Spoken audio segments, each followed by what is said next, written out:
ప్రముఖ గాయని ఎస్ జానకి కన్నుమూశారు. అయితే గుండెపోటు రావడంతో తుది శ్వాస విడిచారు.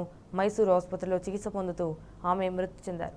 6 దశాబ్దాల కెరీర్లో కూడా జానకి దాదాపు 50,000 పాటలు పాడారు. తెలుగు, తమిళం, కన్నడ, మలయాళంతో పాటు పలు భాషల్లో ఆనిముత్యాల లాంటి పాటలకు ఆమె ప్రాణం పోశారు.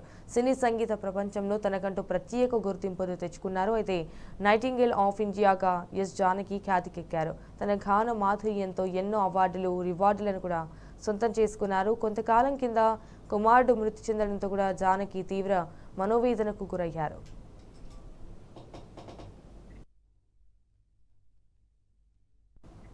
ఇక ప్రముఖ గాయని ఎస్ జానకి మరణం పట్ల తెలంగాణ తొలి ముఖ్యమంత్రి బీఆర్ఎస్ అధినేత కేసీఆర్ సంతాపం ప్రకటించారు. గాన కోకిలగా ప్రపంచవ్యాప్తంగా సంగీత ప్రియుల హృదయాలను గెలుచుకున్న జానకమ్మ గాత్రం అజరామరమని అన్నారు. 60 ఏండ్ల సంగీత జీవితంలో దాదాపు 50,000 పాటలు పాడి భారత సంగీత మరణంలో పాటలు కుసుమాలను పూయించిన మహోన్నత గాయని అని కొనియాడారు. దక్షిణాది కళాకారులను కూడా జరుగుతున్న సాంస్కృతిక అన్యాయాన్ని సహించలేక భారత ప్రభుత్వం తనకు 2013లో ప్రకటించిన పద్మభూషణ్ అత్యున్నత పురస్కారాన్ని తిరస్కరించిన ధీర వనిత జానకి అన్నారు. జానకి కుటుంబ సభ్యులు సిరిసిల్ల వాసులు కావడం తెలంగాణకు గర్వకారణమని పేర్కొన్నారు.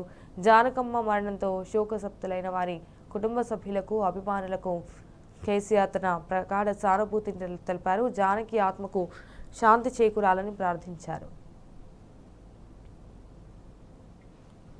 ప్రముఖ గాయని ఎస్ జానకి మరణ వార్త ఎంతో బాధకరమన్నారు బీఆర్ఎస్ వర్కింగ్ ప్రెసిడెంట్ కేటీఆర్. తన మధురమైన గాత్రంతో నవరసాలు పండించగలిగే దిగ్గజ గాయని జానకి అని కొనియాడారు. సుమారు 6 దశాబ్దాల పాటు వివిధ భారతీయ భాషల్లో కొన్ని వేల పాటలు పాడి భారతీయులను అలరించారని స్మరించుకున్నారు. జానకి బాల్యంలో కొన్నేళ్లు తాను ప్రాతినిధ్యం వహిస్తున్న సిరిసిల్లలో నివాసం ఉంటున్నారని గుర్తు చేశారు. అయితే జానకి మరణం సంగీత ప్రపంచానికి, భారతదేశ చలనచిత్ర రంగానికి తీరని లోటన్నారు. ఆమె భౌతికంగా దూరమైన ఆ పాటలు మనల్ని అలరిస్తూనే ఉంటాయన్నారు.